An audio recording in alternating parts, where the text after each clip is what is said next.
Good afternoon. We are live from the Territorial Defense Forces Media Studios, and this is Ukraine Inside. I'm Sergeant Sarah Ashton Cirillo of the Territorial Defense Forces. Next to me, this is week number 3, is Olександр Mусієнко, a foreign policy and military expert who is also the founder and director of the Ukrainian NGO, the Center for Military and Legal Studies. Olександр, welcome. Hello, thank you for having me. We've had some interesting discussions over the course of the last few weeks. Today's going to cover several potentially controversial topics, including statements in the Western press and from Western-based think tanks over the success or their allegations of lack of success relating to our counteroffensive against the Russian invaders. But first, can you give us a recap of what's happened over the last week? I can tell you that, as you know, when we captured and when we freed Staromayorsk, our forces are right now there, and Russian forces trying to provide I'm going to interject for the audience. You knew that Staromayorsk had been liberated prior to the official announcement, and you were hinting at that last week. Probably an hour after you left the studio, we were able to make the official announcement. So you clearly have interesting sources. So I just wanted to remind the audience of that. So, I knew about this, yes. But of course, we need to, first we need to have and listen official announcements. And then after we can speak about this, yes. So I knew about this, yes. And I told also that we have a good perspective there. Yes, on this direction, on Berdyansk direction. And I just updated moments ago from Deputy Defense Minister Hanna Maller that we are currently moving forward in the directions of Melitopol and Berdyansk. And Berdyansk, And that's very important. And right now, what we can see on the front line, on the southern front line, Melitopol and Berdyansk directions, that our forces continue offensive operations, counteroffensive operations. First of all, we are trying to demining territories. That's the problem. And the second, we are trying to use artillery shelling on the positions of Russian forces and trying to destroy defense lines of Russian forces. And then we are prepare, positions for our offensive operations with our ground forces. I want to point out something you just mentioned.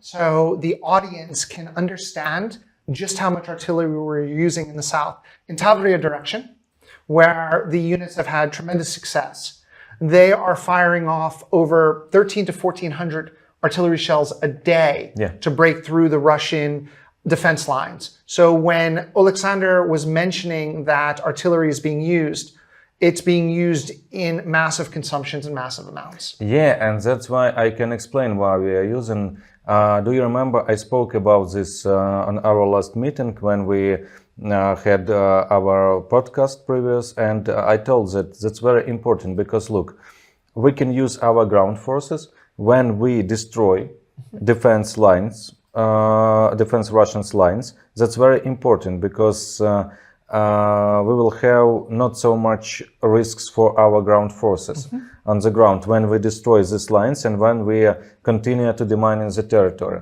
That's very important. And then our forces can move forward. That's very important, and we need to understand this. When we are speaking about artillery, especially right now, our forces using them and using with I think very efficient, they are using for destroying defensive lines. When we are destroying, we can move forward. Because if we will go forward right now without artillery support, it will mean that we will have a higher risk for our ground forces. And we know that our ground command from land force, the planners and strategists in the general staff, and our civilian leadership led by the Ministry of Defense all place the value of Ukrainian lives and the troops' lives at a much higher level than the Russians treat their own troops. And what you're stating just proves that folks want us to go faster, but they don't really understand the human toll if we did move faster. That's important, and we have a choice first. First point of view. Right now, we will use artillery. We will continue use artillery. We will destroy Russian defense line, and then we will use our forces. They will move with the tanks, with vehicles, with our ground forces, and so on. Our paratroopers. And the second point. Just one moment. Yeah. Our paratroopers. We have airborne in Ukraine. Yeah, we have airborne. A couple of days ago, the Russians celebrated their paratrooper day, and we celebrated. I saw this. I know what you mean. Yes, Yeah. we celebrated by showing what happens to the Russians who choose to engage in airborne operations, and it's just not good for them. So I just had to point that out, that they had a very unhappy Russian paratrooper day on August 1st. So. Yeah. This was great. I saw Thank this. you, yes. Yeah. So, and then our forces can move further, and the risks not so huge, because if we will move forward now, mines, Russian artillery, so that's why we are continuing counter-battery artillery shelling, yes. And I think that we will have risks, we will lose a lot of people. Reserves, we need to use our reserves. That I often read about our reserves in different Western media. That's okay. They know about our reserves, okay. But how we need to use them? I think that we will use them in that moment. It will be the smart decision how to use them, and when this moment will come. Until this moment didn't come, I think that we need to use our artillery. We will continue to destroy defense line. Why and are then we going will move to? Forward. And I'm speaking over you, and I apologize. But again, why, when we can weaken the Russians through artillery, through airstrikes, through special operations, are we risking our reserves? Yeah. We've been at full-scale war for more than 17 months now, 525 days, I believe. Ultimately, we still haven't had a general mobilization here. We still have reserves left preparing all day, every day, to carry out full assaults, and yet President Zelensky and our leadership has not had to declare a full mobilization yet. And this leads into a question. You mentioned Western media. Yeah. I'm reading right now something from Viktor Kevliuk from the Center for Defense Strategies, which is a group that former Deputy Defense Minister Alina Frolova is part of. They put out an amazing newsletter every day, probably some of the same sources you have, because it's pretty interesting. I don't know who's talking to all you guys, but I don't know about how you civilians have all this information. Needless to say, Some people say. Needless to say, I'm looking at this article from Victor. It was written 3 days ago.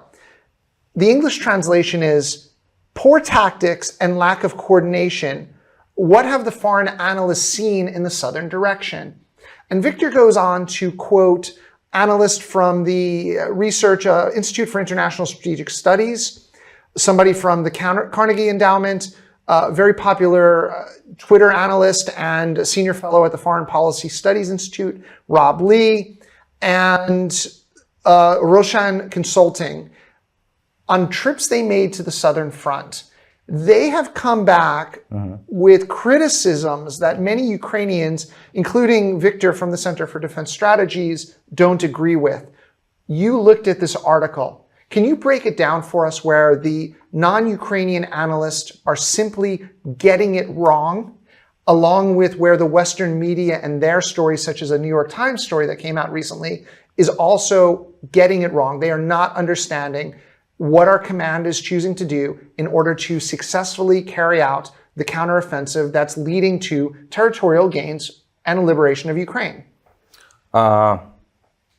I told about this, and that I told that when you're trying to provide some analysis about something, you need to provide with the correct, clear information, with the sources of this information. What I mean, for example, if we have on this left wing, we have NATO doctrine, and we have NATO doctrine how to provide battles, offensive, counteroffensive operation, defense operation, and so on. We will read this. For example, United States. We will read and we will fight them there. We will find Ireland battle. What does it mean? Ireland battle previously was active defense, and now Ireland battle doctrine. What does it mean? It means that you need to use all your power for the fire on your enemy, and then you just need moving forward on the flanks. You mean combined arms fire? Combined, yes. Ireland, yes. Ireland. That's very important. Why? I can explain. Because look on the example of United States Army operations. I can applaud them. That's brilliant, perfect. And I think that if we will have here air jets, military planes, if we will have Navy, yes, if we will have opportunity to have such a missile like Tomahawk, and also we will have helicopters like Apache and so on. And if we will have all of this, we can use this book and we will put here and just look how we can fix it. Okay, Ukrainians have planes, they have helicopters, they have Tomahawks, they have Navy. So why they are so slow? What's the problem? How we can fix it? Okay, I can agree with this. But when we have here the situation that we do not have still F-16, we do not have still ATACMS, that's only the facts, nothing more. I want the audience to listen to this. We're not engaging in speculation. We still don't have F-16s. We still don't have ATACMS, let alone F-35s and Tomahawks and Apache helicopters. We don't even have the basic air defense systems and offensive air capability that has been talked about for 17 months. So, and we do not have this. So how we can think and we can talk about Ukrainian counteroffensive with the NATO or American standards with this book without this weapon? And that's why we are trying to provide our operations, our counteroffensive with these weapons that we have right now. And we have artillery. When we are talking about fire on your enemy, you can use the planes, you can use jets, you can use Navy, you can use long-range missiles, and so on. But if you don't have this, you will use what? Artillery, of course. And you will use MLRS, you will use all of this, and then you will use tanks and so on. And we are doing like this. And also we have the problems with the minefields. And that's also because, okay, I read about offensive operations of United States Army in Iraq. Great, that's wonderful. Yes. And I think that the American Army has, I don't know, the better experience in the world right now. But I just want to say, I think it's fair to say that the United States Army is not only the most powerful army in the world and the best equipped army in the world, but they have the best soldiers and best, I don't want to say command because command is based off of different sets of status, but the best soldiers when it comes to training, the best equipment. So again, you're taking a doctrine that if the United States is here, and we have to acknowledge the United States Army is here, and then you have just underneath it some of the other NATO armies that have experience in Afghanistan, Iraq, and peacekeeping missions. Ukraine had peacekeeping experience, but we simply don't have the training on these modern weapons, and we haven't been given the opportunity to even receive these modern weapons to carry them out in the By the way, Ukraine was a part of 26 peacekeeping operations around the world. So Ukrainians have been spilling blood for the world since 1991, 26 times, more than 24 deployments as peacekeepers. So when people question why are we doing something for Ukraine, I think you need to just look into the history books and see what Ukraine has already provided the world. Yeah. I'm glad you brought that up. Yeah, we provided this. And so what I want to say about this, that if we will compare these doctrines, we will have misunderstandings. Because look, for my foreign partners, for all analysts, okay, they are very professional, skills people, they know a lot, they have a good experience. But when you are compare NATO doctrine and USA doctrine, United States Army doctrine for our nowadays conditions, and you will say, just look, you are making mistake because you don't move so faster and so on. We cannot move more faster because we need to protect people, because we need to be more smart than our enemy, and we need to be more mobile, we need to have more efficiency. So that's the point. Speaking of efficiency, would it be beneficial?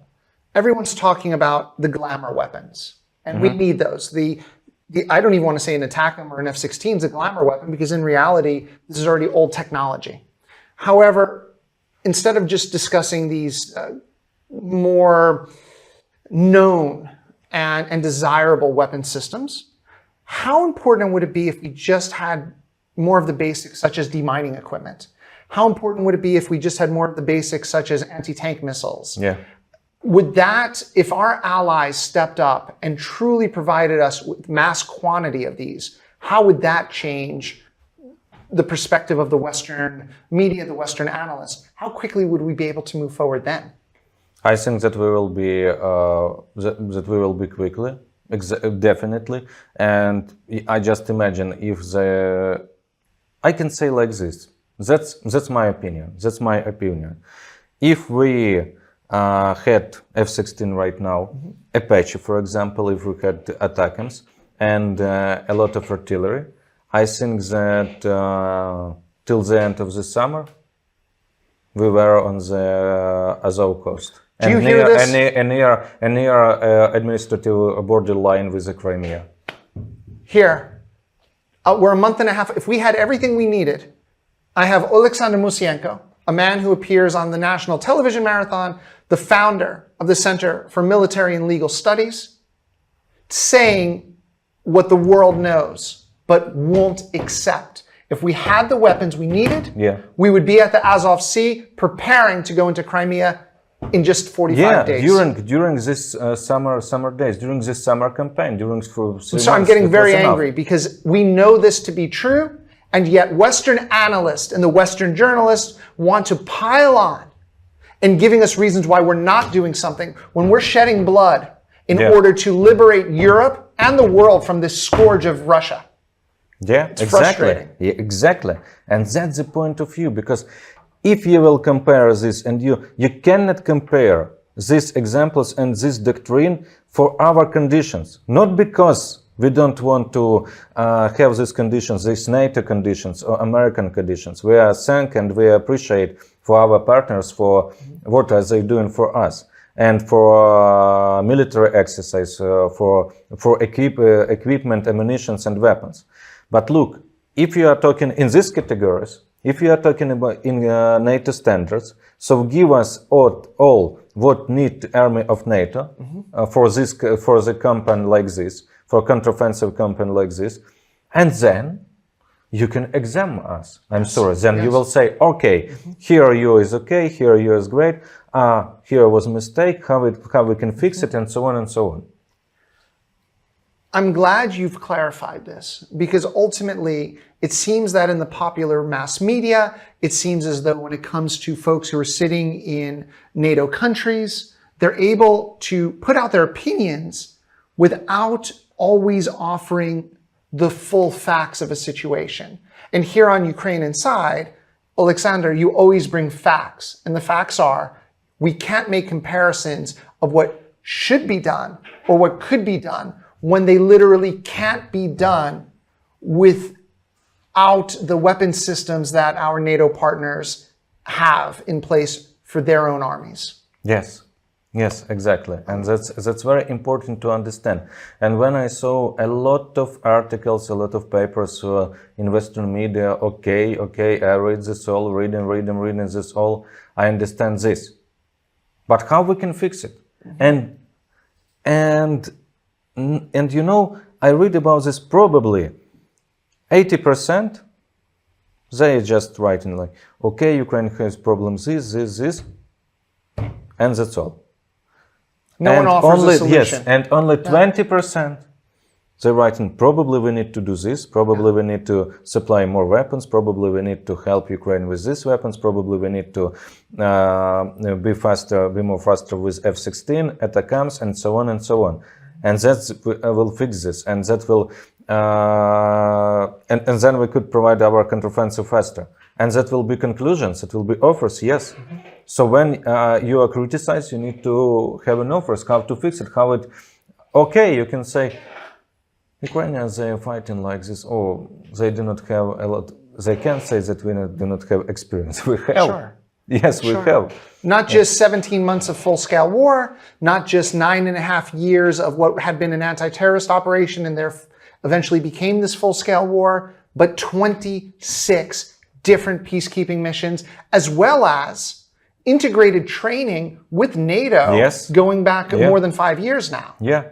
And it's not a question of Ukrainian troops. Ukrainian troops have heart, have soul, have skill. Ukrainian commanders understand the Russian enemy better than any. No country understands the Russian enemy like Ukraine does. Yeah. In the world, that's it. Ultimately, it comes down to equipment, and it's a fallacy, and it's truly garbage analysis. Garbage analysis. If people can't do what Alexander, what you just mentioned, which is give us solutions in addition to the criticisms. Yeah. And what? I didn't say. And I didn't say this because, and that's very important. Okay, give us solutions. You can say just look, let's supply with more weapons Ukrainians, and that will be solutions. I agree. But when we are talking just look, one solution that could be probably if this counteroffensive will be unsuccessful, so maybe we need to go to peace negotiations and so on.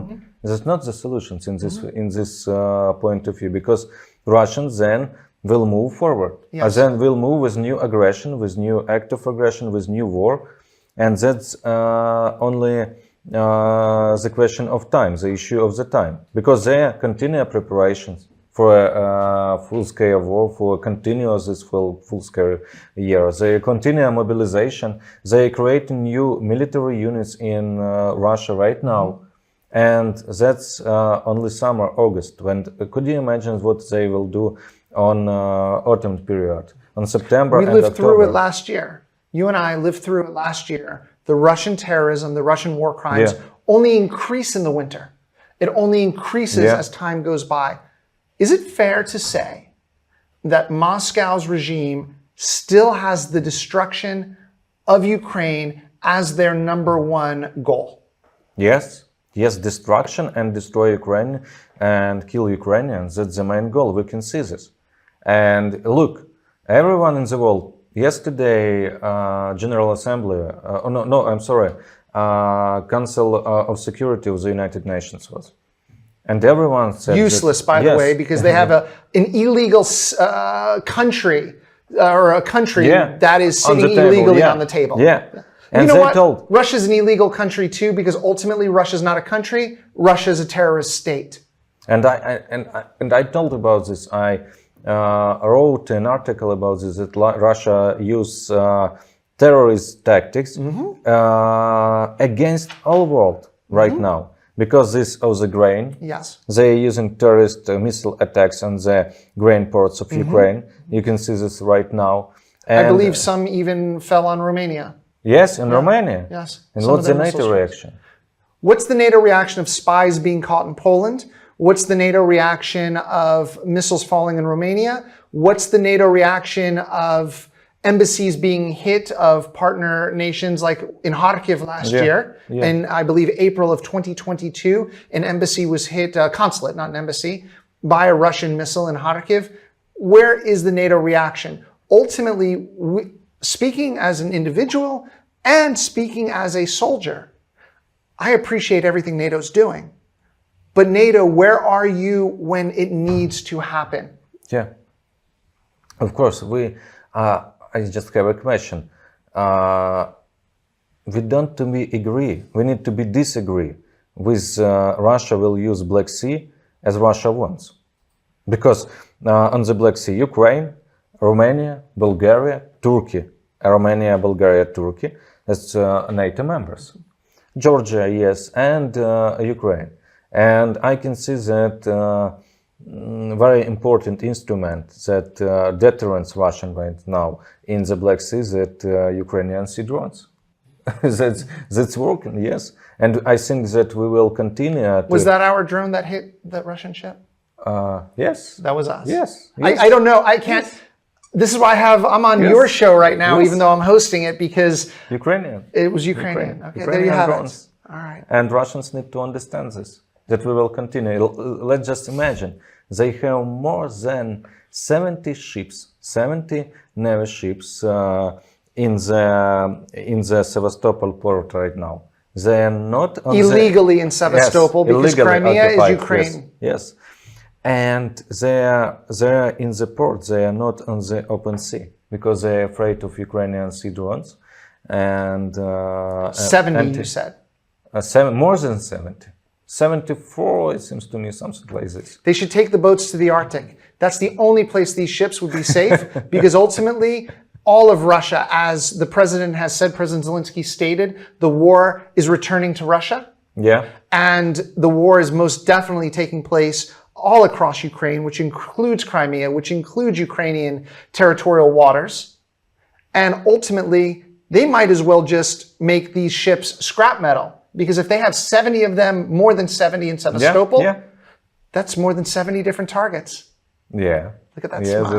That's very important. Yes. Yes, it's very important. And I think that probably that could be the main goal for our sea drones, just to distract and destroy Russian ships. That's very important on sea. And we are transformate, we are change the rules of war on the sea. And I think especially when you can see that Russia's positions on the sea in the beginning of this full-scale invasion like this and our like this. Yes, and that's so. But nowadays, what we can see that anti-ship missiles and also sea drones, they're changing these rules on the sea war, and it's very important. We are transforming. I think that's also very important to research this. I will try to do this with my colleagues, because that change the rule of force when you have a lot of when you have a big fleet, you have a lot of ships, and they could be useless because of sea drones. They are cheaper, they are more simple, and they are faster sometimes than ships or boats. So look, in this case, near Novorossiysk, Ukrainians use 2 drones, and one of them hit the Russian ship. That's very important. That's a good efficiency. I can't comment on any of it. This is why I'm on Ukrainian side with you, Alexander. So you're suggesting, again, because this has not come from ministry, but it is coming from you, and we have free speech and expert analysts here. Yes, it's my opinion. It's your opinion, and you seem to be speaking from a point of fact. Can we get 50% of our sea drones through most of the time? I think it depends from different situations, because, sometimes Russians, they are trying to create some defense lines against our sea drones. They are trying to protect their fleet in the port, in the Sevastopol, use different technologies. They are using their naval ships and so on. They are using their aviation and drones. So they are trying to protect. But what I can see is that, first of all, what this attack in Novorossiysk showed to us. First, distance. Long distance, that's the first point. No place in Russia is safe, really, in a sense. That no place. We can hunt the Russians down anywhere in the world, actually, anywhere in the world, but ultimately, most definitely, within anywhere in the Russian Federation, that's a target. Yes, second, we can cut and we can go move through the defense line of Russians on this sea. That's very important. And third point, that this drone could bring a lot of distractions for Russian ships.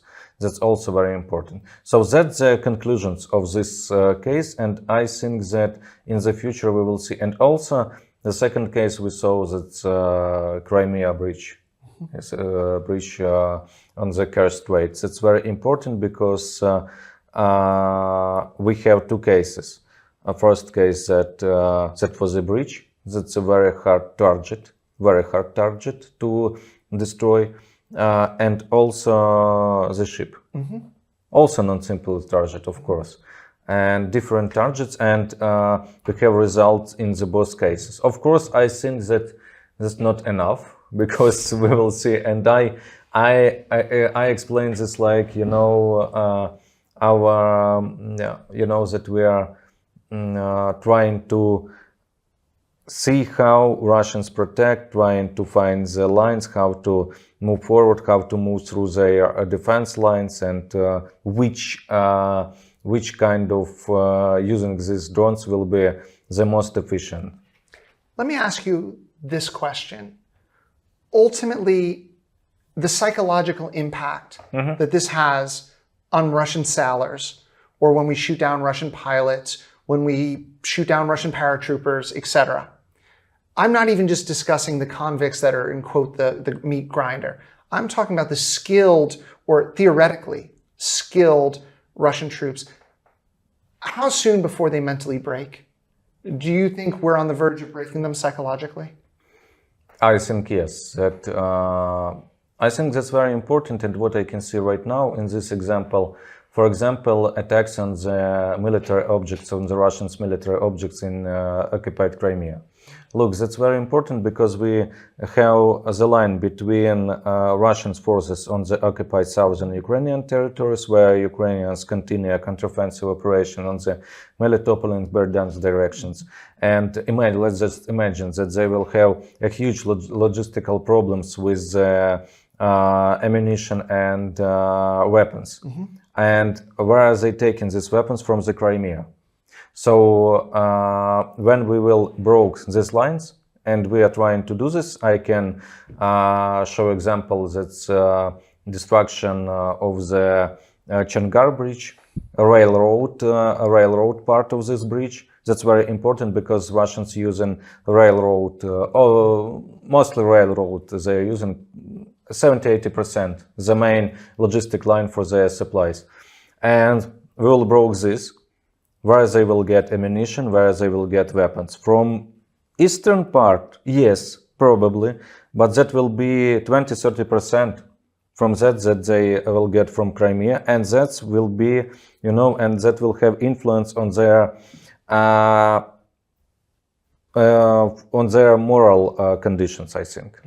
Psychologically, that will demoralize morally, they're becoming demoralized. Ultimately, there's a saying that, what's the exact saying? Logistics is 90% of a war, and 99% of a war is logistics. Yeah. And ultimately, we know, and this is one of the reasons that our command has been so successful in executing this war, and why we are able to claim so many successes, because we have hit so many of their logistics points. We've started to knot it up, as we would say in English.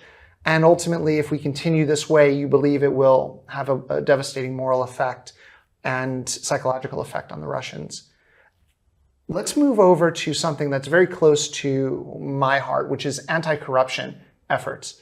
Today, I went to the Ministry for Restoration and USAID came together along with the European Union's delegation to Ukraine, came together for what's called Winning Ukraine's Future, a transparent and accountable recovery. Yeah. Some would say, what does that have to do with the military? But ultimately, we don't just have to win this war for liberty right now in liberation, return to the 1991 borders, but we have to understand what it means for democracy in the future. Over the past several weeks, ever since really the NATO conference in Vilnius, there's been reports of multiple military commissars being arrested, 5 thus far, by the SBU and National Police. We are rooting out corruption in the armed forces of Ukraine. Why do you believe that there is such corrupt behavior in our military record centers? That's very important, because from the 2 points of view. First, we need to fight against corruption here in Ukraine, just for us, for Ukrainians, and just for our future, just for our better destiny. And of course, especially when it's when we are talking about some corruption in the I don't know, in the forces, in the military, in the Ministry of Defense, of course. And for me personally, it's very important that we can see that our President Zelensky, he told that we need to change the situation, we need to fix, we need to fight against corruption. And no one will have immunity because of this. And we can see examples of this fighting against corruption right now. Of course, personally, we can be disappointed, personally for me, for Ukrainians, yes, because we know about this situation in the military, yes. Is it really, let me ask you this, and I'm saying this seriously, is it disappointing or is it empowering, knowing that people are finally facing justice? First of all, that's disappointing because you know that we have still these cases and situations. And the second, of course, that's empower and that's inspire, because I can see that we are not, that we are speaking about this, and we are speaking here clearly, yes, openly about this situation. Absolutely openly. We do not hide this. No. We do not hide. We are talking openly and transparency. Just look, yes, we have a problem. We will fight with this problem. We will fix this problem, and we will try to do all the best that depends from us, just to be more transparency and to empower rule of law here in our country. That's our interest. That's also, sometimes I can hear that we have 2 front lines, against Russian aggression, and the second against corruption. Probably that's correct. And we are trying to provide all the best tactics against this corruption and to fight with this. And these examples show to us. And that's very important. And I think that our Western partners, they also can see this, they also understand this. And they also see that, yes, we have this problem, we are speaking about this problem, we are do not hiding this problem, and we will fight with this problem. We will fix this problem. And we do not have this in the future, I expect. Of course, we can speak about that we will not have any corruption, because it depends from the level of corruption. I think there's a difference between crime, which is always going to exist, and that's why National Police is there, and within this crime you're going to have things that are financially very wrong, and corruption, which is more from an official or organizational standpoint, where people are making money and profiting off of official business. Here's a question for you regarding corruption. And I asked this question on Twitter to the Twitterverse today, or Jeetverse, or whatever it's called now. We had a traitor, and I'm calling him a traitor because he was convicted as a traitor, but he was a National Guardsman that was paid off by FSB to give information, an active duty service member of the Ukrainian National Guard. He received 12 years in prison. My question was 12 years enough? And if not, how long should he have received for being a literal traitor? What's your view on that? What type of prison sentence is enough to stop this behavior? That depends from our crime code, penal code, because what we have right now, that's, it seems to me, from 10 to 15 years. Is what's normally been, right? Yes, normally, yes. That's normally for the crimes like this. Yes, so I think, yes, for us it's very important, to, that's I think that's okay. He has 12 years because you know what's important right now, just to clear and just to provide counterintelligence in the army, in National Guard, in the special services, and so on, and just to trying to fight with this. We just need to fight with this because Russians, of course, they are trying to use different methods. We understand, yes, we are trying to fighting with these spies and espionage. That's the most important right now. And of course, 12 years is just according to our laws that we have right now. It's interesting because you're bringing up 12 years and the death penalty is not legal in Ukraine, even for traitors. Life imprisonment would be something that you would almost do in Russia, right? You're destroying someone. It shows the humanity of the Ukrainian people, that even during wartime, even during special law period, or otherwise known as martial law, we are living in a world where the Ukrainian people are saying everyone can be rehabilitated.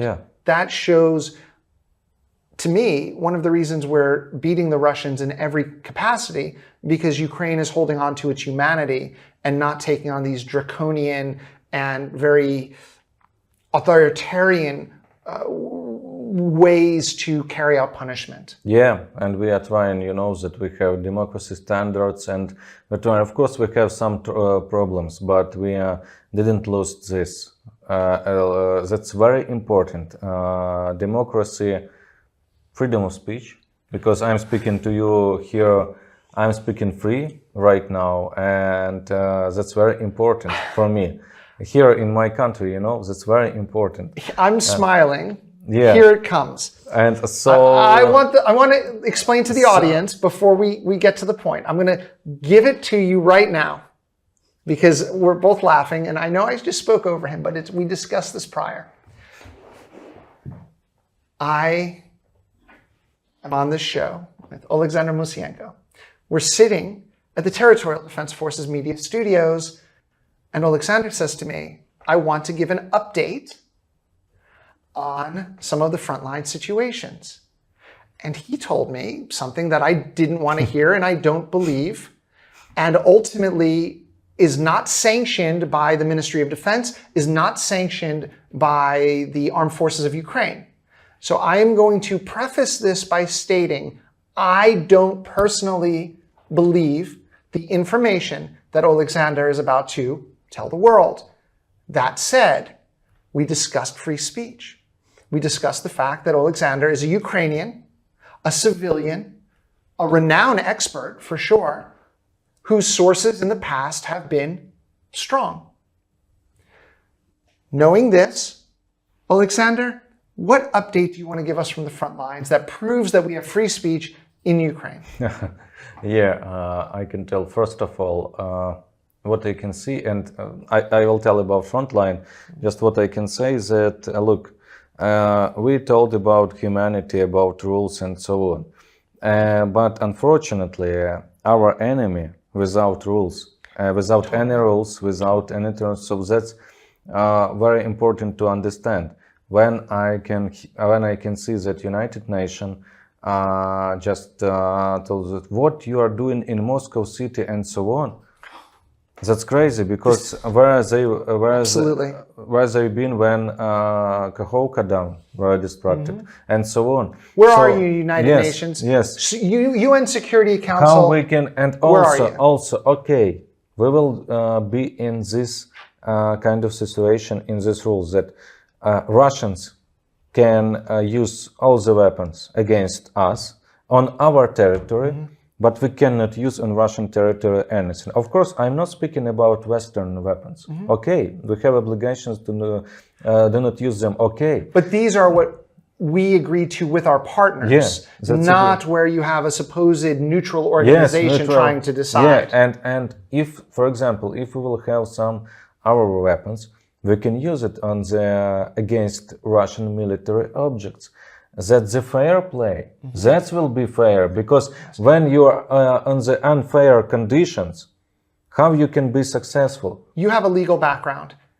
I think it's safe to say that it's not only fair from an ethical standpoint, but it's also fair under international law to strike back while at war.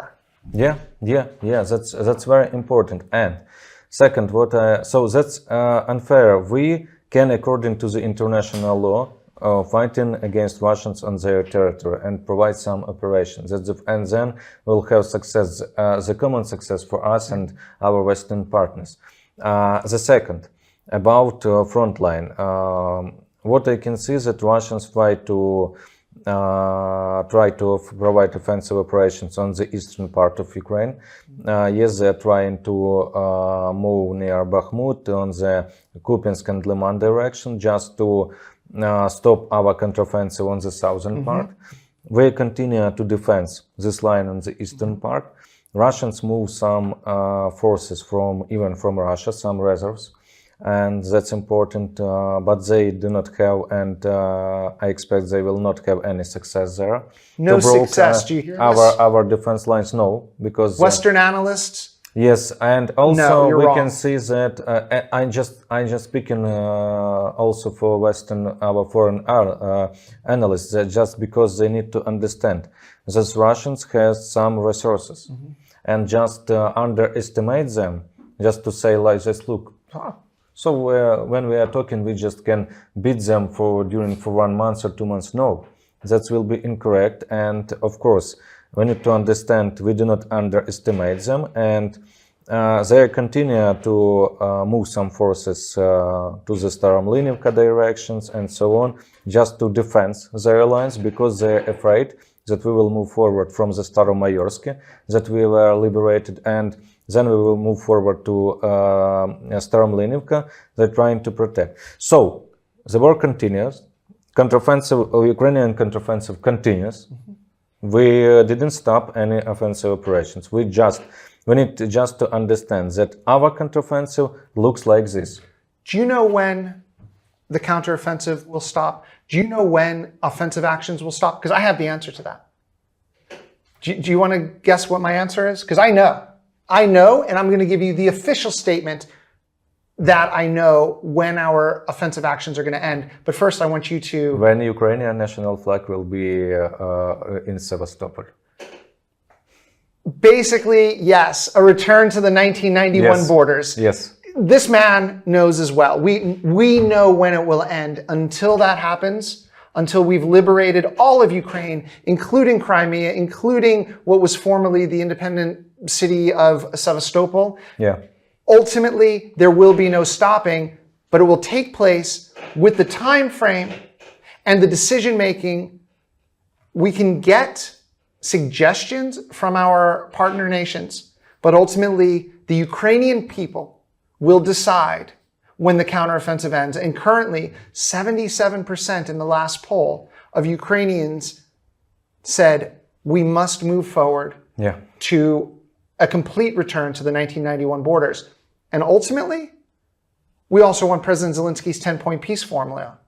That's the only peace plan that's okay right now, because it doesn't just handle a stoppage of the war, because the war is going to end when all the Russians and their mercenaries are swept away, are pushed out of Ukraine, but also the implementation of the peace formula from President Zelensky, because that will also guarantee that Russia is no longer a threat to Ukraine. Yeah. I just received, we're a live show, even though this is your podcast. I just received notice that because in 30 minutes, we have to go live with Ukraine in the Know. I'm going to have to wrap up Olександр Mусієнko's Ukraine Inside.